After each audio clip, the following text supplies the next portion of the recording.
So to understand your inner world, you must understand your mental blueprint.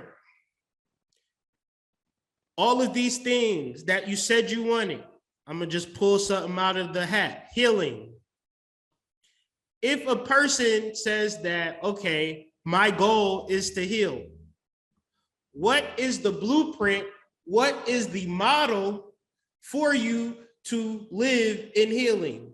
I see Chika's name. Chika said she wants to get to understand herself. Well, what is the blueprint to you getting to understand yourself in this moment? Because you can wait on the time for healing to just come to you. You can wait for the moment, the aha, the lightning bolt to say, that's what I know myself now. Or you can say, how can I start now?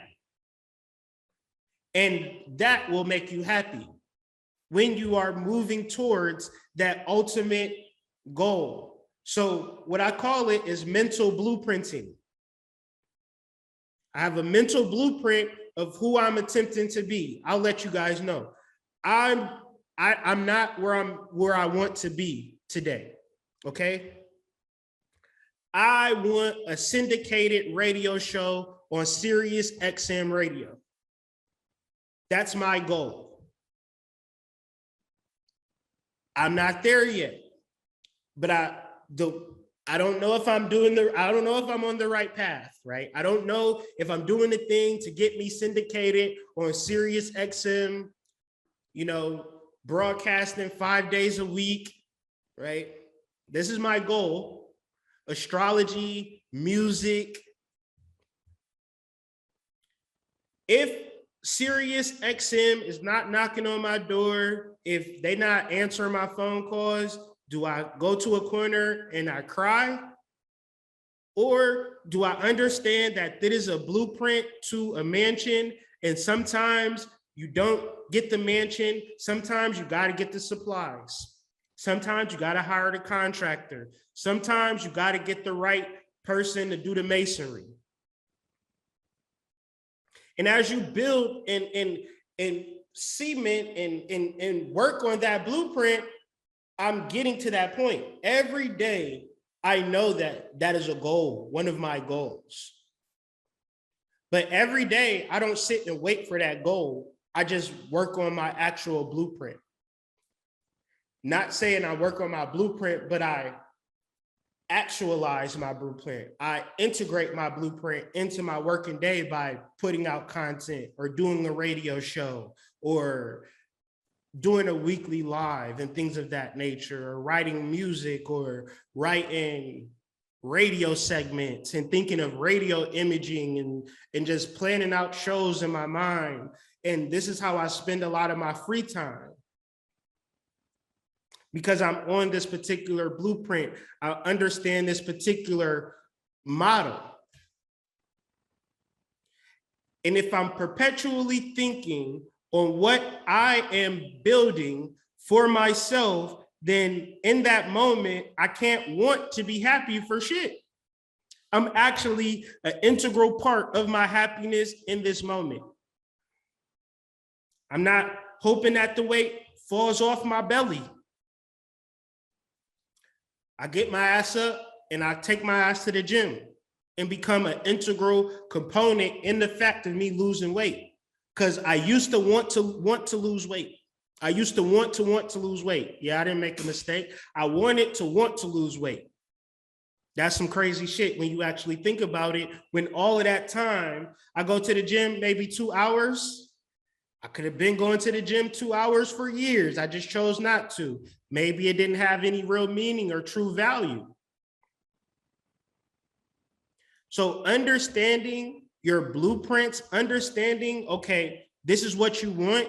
Y'all have identified what is going to make you happy. Now you must identify what is blocking you from doing that shit right now. Because you said what make you happy. I didn't tell you that healing was going to make you happy. You said it. So my thing is, how the hell are you going to get there?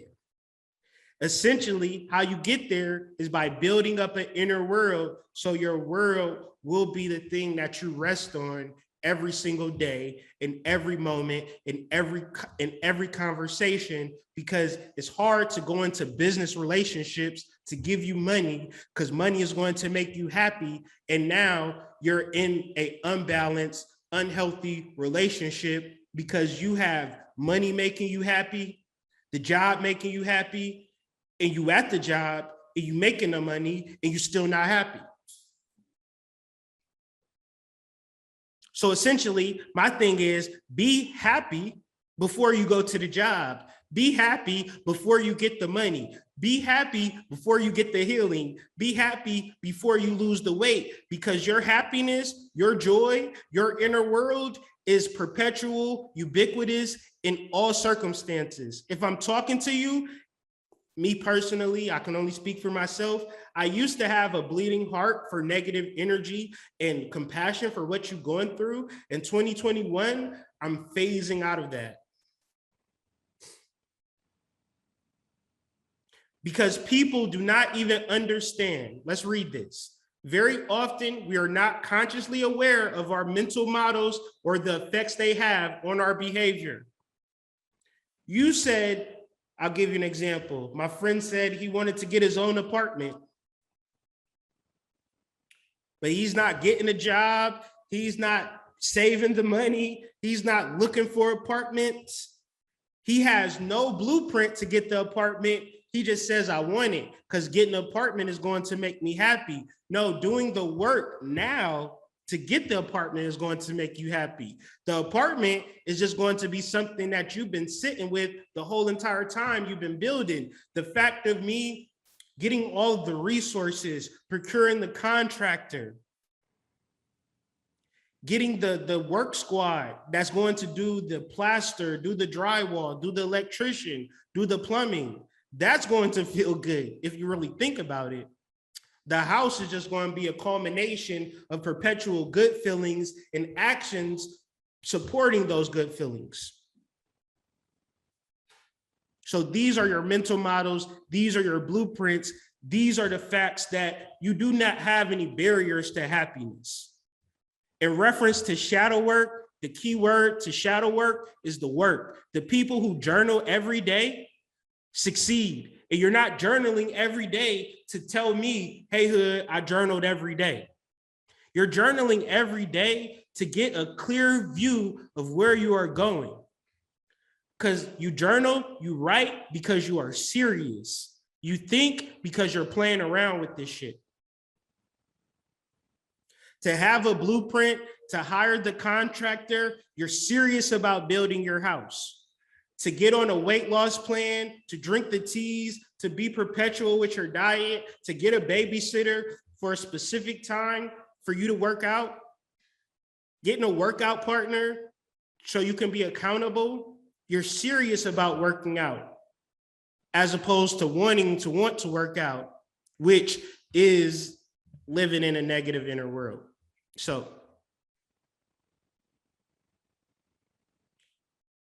this is a blueprint. This is essentially how we should look at our lives because we want to feel good. It's easy for people to say, when I ask people what you want, oh, I want this, I want that, I want this, I want that. All right, what are the action steps to get that?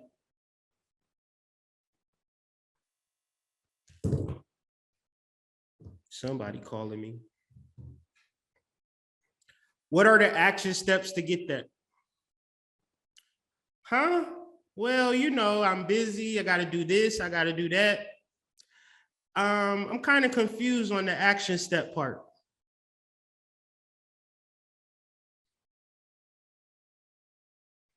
So, but I asked you what you wanted, and you said what you wanted. Yeah, I know, but I don't really want it like that. What? You're confusing me now. If someone asks you what you want and you tell them what you want, essentially they're saying, what is the passion behind you getting what you want? What are the action steps to you getting what you want? For a majority of you, just simply wanting things is not enough.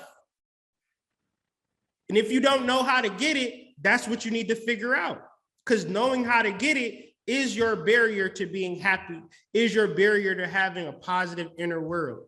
Because essentially, in doing the work, in doing the perception, you gradually learn more every day about yourself. So we're not talking about building a house, unfortunately. We're talking about building your brain, understanding yourself at the deepest core level, which would be the actual goal to life.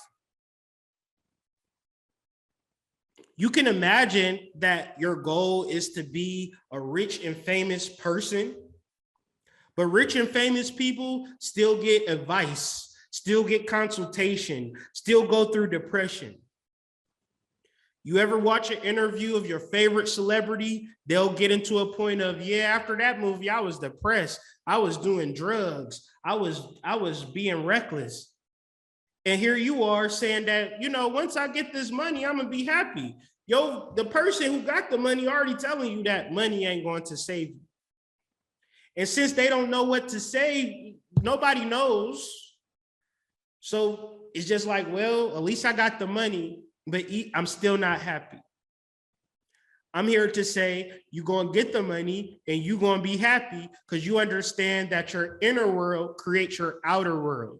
But if you don't deal with your inner world, you will be perpetually fighting in this outer world. This is where Carl Jung says you become helpless and ineffectual when you simply are a human in the outer world. You're just this small human being in these big old buildings. But when you tap into within you, you have the energy to create a skyscraper. So essentially, you want to know who you are as a spiritual architect, as a soul. This is the point, right? Not the external. But we're still in the realms of the inner world. And once again, I have a question for y'all. No wrong answer.